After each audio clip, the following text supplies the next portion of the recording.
Olá, meus queridos irmãos, minhas queridas irmãs. Quero acolher você com grande alegria no nosso programa Testemunho de Fé, que inicia agora. Aqui quem fala é o Padre Paulo Ricardo.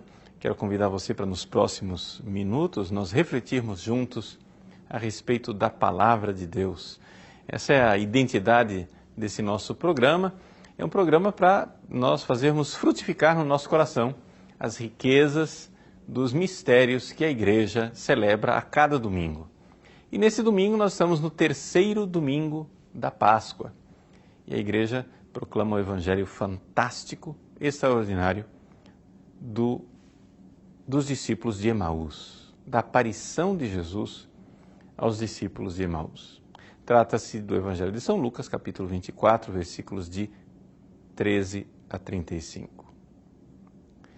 Nós vamos refletir um pouco a respeito desse Evangelho, porque essa aparição de Jesus aos discípulos de Emaús, ela tem algo de fascinante, diferente das outras aparições. Não que não seja importante a aparição de Jesus, por exemplo, a Maria Madalena, onde o Cristo aparece a Maria Madalena e ali simboliza a igreja como esposa. Não que não seja importante a aparição de Jesus a Pedro, por exemplo, onde ali é confirmada a fé do príncipe dos apóstolos, mas é que essa aparição de Jesus aos discípulos de Emaús é uma aparição que fala ao coração de todos os fiéis. Naquele dia, o primeiro da semana, é assim que começa o Evangelho, o relato do Evangelho, os dois discípulos caminhavam para a pequena cidade de Emaús, a 11 quilômetros de Jerusalém, e esses dois discípulos somos nós. Melhor ainda, mais do que os dois discípulos. Um dos discípulos tem um nome, é Cleofas. E o outro não tem nome. Lucas não fala o nome do segundo, mas é porque, na verdade, o nome do segundo discípulo é o seu nome, é você. Somos todos nós que precisamos estar ali. Eu arriscaria até dizer, né, que sem dúvida nenhuma, Jesus apareceu aos discípulos no caminho de Emaús pensando exatamente em você. Sim, em cada um de nós. Para renovar a nossa fé, porque é muito fácil a gente se identificar com estas duas pessoas, com esses dois discípulos que vão no caminho conversando a respeito dos acontecimentos trágicos daqueles últimos dias. Jesus, estamos aí no domingo da ressurreição, Jesus ressuscitou de madrugada, o túmulo foi encontrado vazio e estes discípulos ainda não sabem que ele já apareceu para as mulheres, já apareceu para Maria Madalena e exatamente por isso eles vão conversando numa situação, numa alma, né, marcada pela morte, pela decepção, pela tristeza, pelas trevas. De fato, quando no versículo 17 Jesus pergunta: o que ides conversando pelo caminho? O Evangelho faz uma leitura psicológica do que eles estão vivendo. Ele diz assim: eles pararam com o rosto triste. A tristeza era tamanha que não era possível escondê-la. Ela estava transparecendo no rosto. E então, eles narram a Jesus tudo o que aconteceu.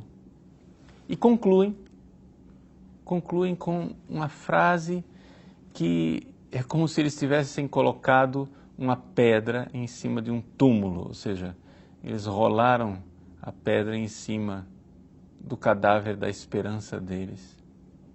Eles dizem assim: nós esperávamos que ele fosse libertar Israel. Nós esperávamos. Quer dizer, esperança frustrada, esperança não realizada. Mas o que é fantástico nesse Evangelho é que eles esperavam passado. Eles não têm mais esperança. E, no entanto, a esperança que para eles é coisa do passado está ali, acontecida. Ou seja, a esperança que para eles foi perdida está ali do lado deles. Ou seja, Jesus é a realização da esperança deles. Ou seja, naquele momento, Jesus não é mais nem esperança. Na realidade, Jesus é cumprimento, é realização do que eles esperavam. A realização de tudo o que eles esperavam está ali, do lado deles, mas eles não sabem. Eles não enxergam isso. Eles não sabem ainda. E isto é fantástico, porque, na realidade, isto é um farol que ilumina a nossa vida. Nos momentos de frustração e de trevas, nos momentos de miséria, de morte, deixa eu falar a palavra que a gente evita dizer, nos momentos de desespero, nos momentos em que você viveu o desespero. Jesus estava lá. A esperança está realizada aí com você. Está do seu lado. Melhor do que do seu lado. Está dentro de você, está caminhando com você e quer fazer com que o seu coração arda na fé. Meus queridos, esse evangelho é um evangelho fantástico porque ele resume num pequeno relato aquilo que é o grande mistério do cristianismo. O que é o cristianismo? Você que é cristão, vamos entender o que é o cristianismo. O cristianismo é o mistério de uma presença real. Sim, uma presença verdadeira, uma presença viva, porém, uma presença escondida e secreta, que está conosco, sempre, que caminha conosco. Mesmo se a minha fé é tão pobre que eu ainda não perceba essa presença. Eu sei, você é cristão, você não percebe a presença dele. Muitas vezes você se sente sozinho. Quantas vezes você derramou lágrimas de solidão no seu travesseiro? E, no entanto, ele estava lá.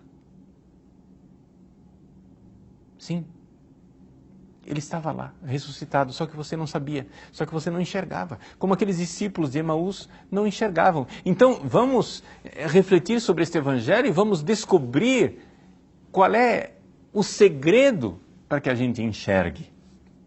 Porque o evangelho termina assim, não é? O evangelho termina que os olhos deles, que antes estavam cegos, se abriram. É o versículo 31. Nisso os olhos dos discípulos se abriram e eles reconheceram Jesus. É interessante o contraste tremendo que existe entre o início do Evangelho e o final do Evangelho. O início do Evangelho, versículo 16, diz: os discípulos estavam como que cegos. No final do Evangelho, os olhos deles se abriram. Então vamos lá, vamos entender como é que a gente faz para enxergar. Nós que vivemos essa solidão atroz, essa solidão cruel, de enfrentarmos a vida quando parece que tudo está contra nós e todos nos abandonaram. Nós que vamos pelo caminho com o rosto triste, como aqueles discípulos. Como é que a gente sai dessa situação? Pois bem, o caminho, meus queridos, é o caminho da vida de oração, que é o momento em que a gente pode se encontrar com esta presença de forma mais consciente. Veja só, Jesus está conosco o tempo todo, mas nós somos capazes de enxergar esta presença na vida de oração e, mais especificamente, quando nós meditamos a respeito da palavra de Deus. Ali acontece o mistério de que o ressuscitado nos toca com o toque do Espírito Santo e faz arder o nosso coração, como fez aqueles discípulos de Emaús. Vejam o que é que Jesus faz, né? O que é que Jesus faz para que esses discípulos saiam dessa sua miséria? Jesus, ao ver aqueles dois andando ali, tristonhos, né, com suas lamúrias, cabisbaixos, o que é que Jesus faz? Jesus passa a mãozinha na cabeça deles e diz, ah, tadinho deles, coitadinhos, estão sofrendo tanto, né? Não, absolutamente não. Jesus não alimenta o vitimismo dos dois.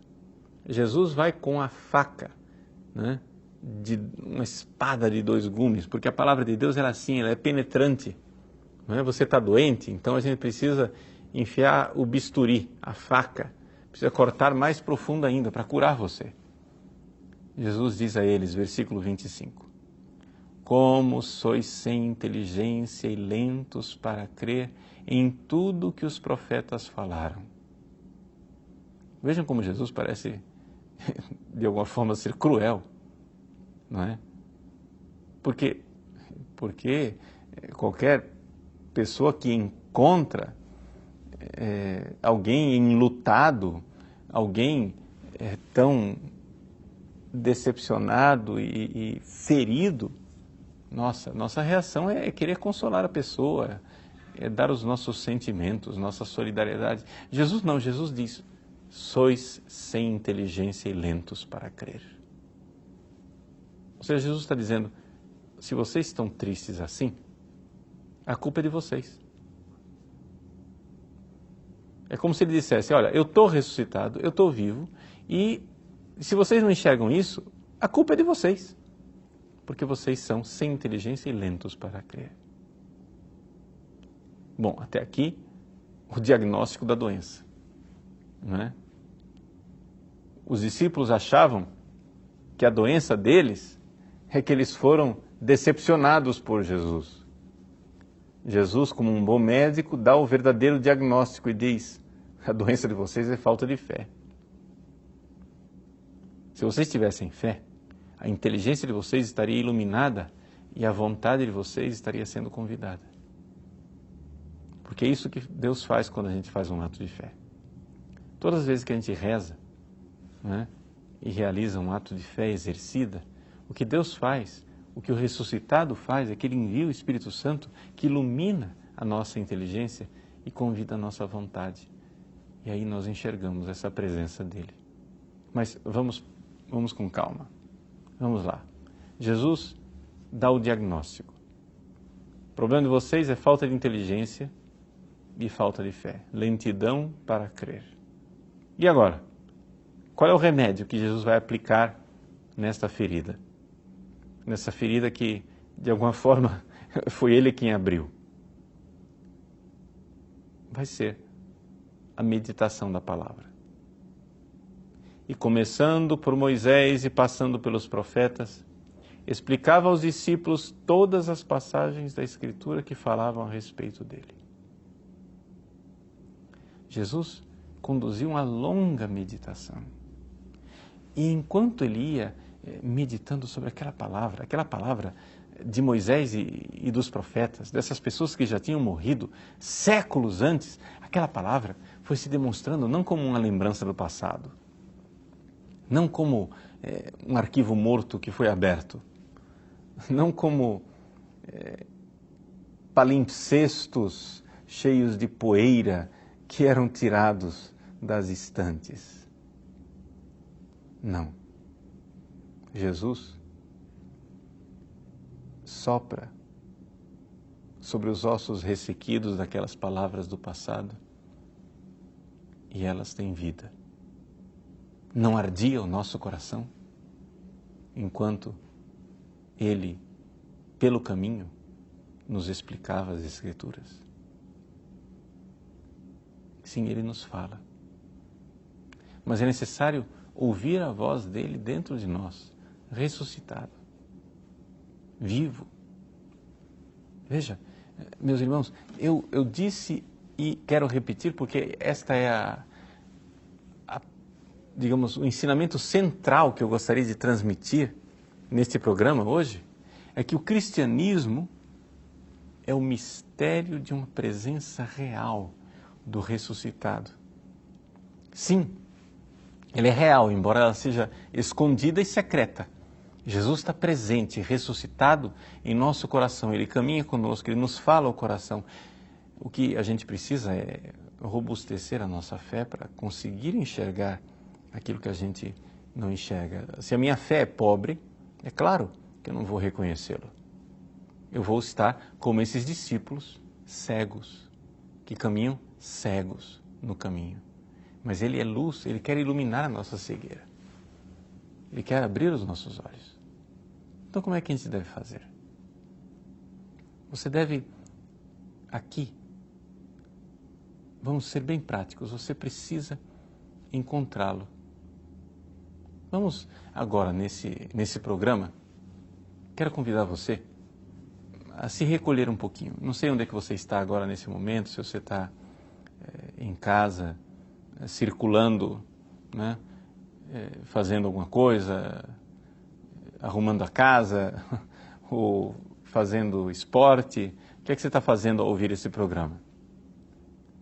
Mas eu gostaria que você, sem precisar parar o que você está fazendo, você se recolhesse um pouco e olhasse para dentro de você. Como é que você está? Note dentro de você aquela situação dos discípulos de Emaús. Eles pararam com um rosto triste. Vamos parar também nós. O seu rosto não está necessariamente triste. Mas como é que você está? Você está cansado? Você está desanimado? Triste? Está com raiva de alguém? Está agitado? Preocupado com alguém? Angustiado? Com o coração apertado? Se sentindo sozinho? Como é que você está? Vai examinando um pouco os seus sentimentos. E enquanto você examina os seus sentimentos, você vê que tudo isso que está acontecendo dentro de você é que as suas emoções elas são empurradas de um lado para o outro pelas ondas, como as ondas do mar. Você é levado de um lado para o outro pelas emoções do dia a dia.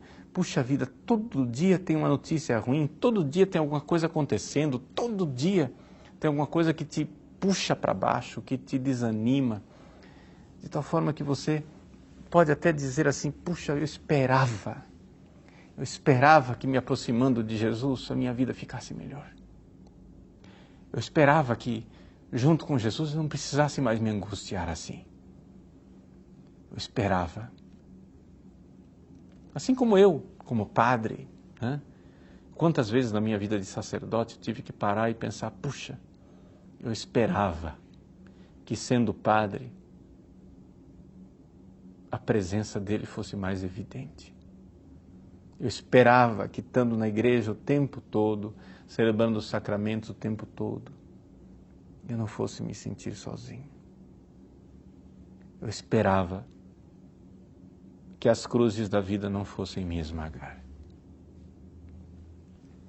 Pois bem, essa é a situação, vamos ser bem sinceros, seja de uma sinceridade cruel com você mesmo e mostre agora como é que você está.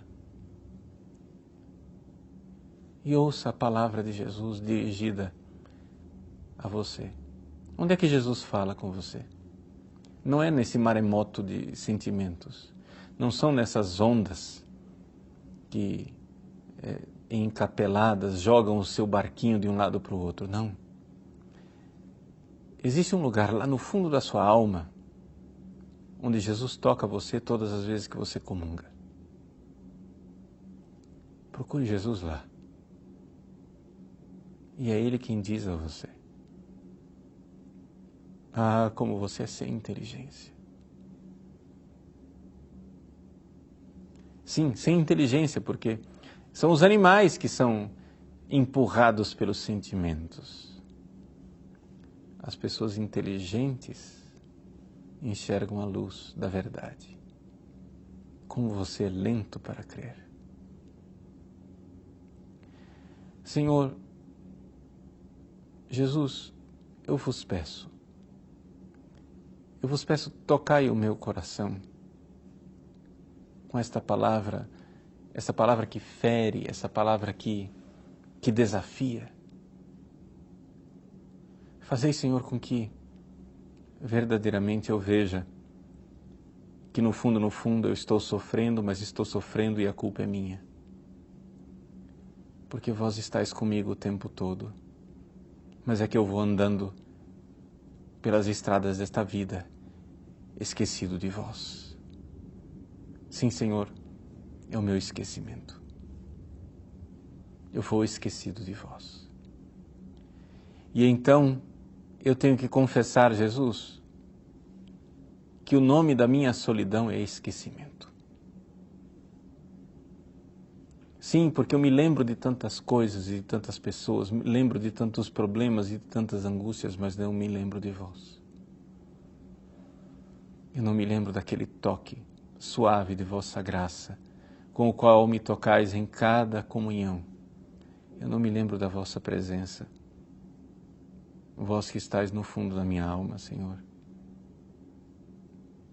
Jesus, eu quero pedir, Senhor, não permitais que eu me esqueça novamente da vossa presença. Sim, Senhor, porque eu vou caminhando nas estradas desta vida, nos caminhos e nos descaminhos da minha existência.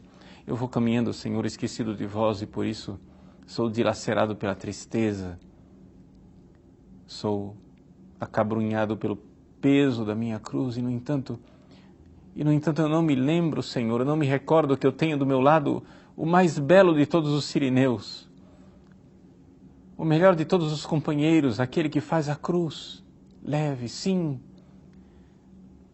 O meu fardo é leve, o meu jugo é suave. Ah, Senhor, se eu me lembrasse de vós, se eu me lembrasse de vossa presença ao meu lado. E, no entanto, eu me esqueço, Jesus.